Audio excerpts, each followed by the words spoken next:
सुप्रभात। पक्षियों की तरह पंख वाला ड्रोन, पक्षियों की तरह पंख वाला ड्रोन। जापान ने एक अनोखा बायोमिमेटिक ड्रोन विकसित किया है जो पक्षियों की तरह पंख फड़फड़ाकर बेहद नरमी से हाथ पर उतर सकता है।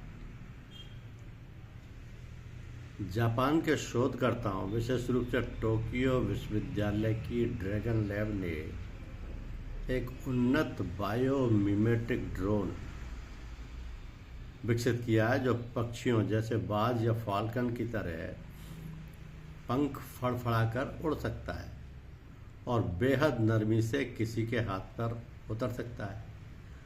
ये तकनीक पारंपरिक प्रोपेलर वाले ड्रोनों से काफ़ी अलग और सुरक्षित है।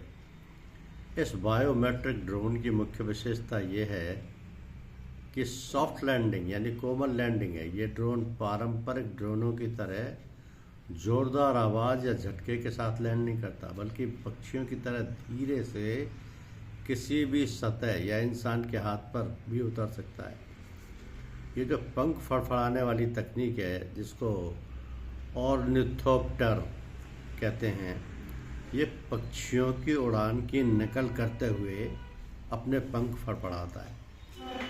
इशारों को समझना, गेस्चर कंट्रोल। ये ड्रोन इंसानी इशारों को पहचान सकता है। जब आप अपना हाथ आगे बढ़ाते हैं तो ये उसे लैंडिंग प्लेटफॉर्म समझकर धीरे से आपकी हथेली पर उतर जाता है। ये सुरक्षित और शांत है।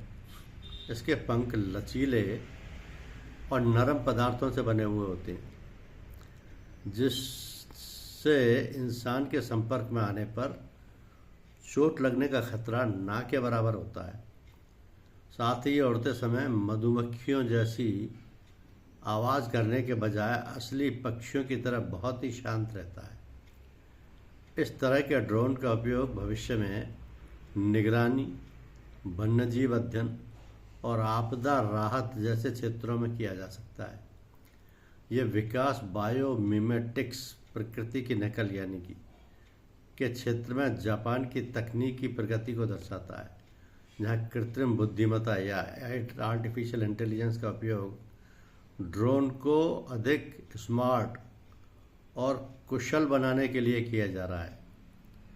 तो ये जापान के शोधकर्ताओं, विशेष रूप से टोक्यो विश्वविद्यालय की ड्रैगन लैब ने बायोमिमेट्रिक ड्रोन विकसित किया है जो कि पक्षियों, बाज या फाल्कन की तरह पंख फड़फड़ाकर उड़ सकता है और बेहद नरमी से किसी के भी हाथ पर उतर सकता है। इसकी सॉफ्ट लैंडिंग है। ये ऑर्निथोप्टर है, यानी पक्षियों की उड़ान की नकल करता है। इसका गेस्चर कंट्रोल है, सुरक्षित और शांत है, और इसका उपयोग भविष्य में निगरानी, वन्यजीव अध्ययन और आपदा राहत जैसे क्षेत्रों में किया जा सकता है। धन्यवाद।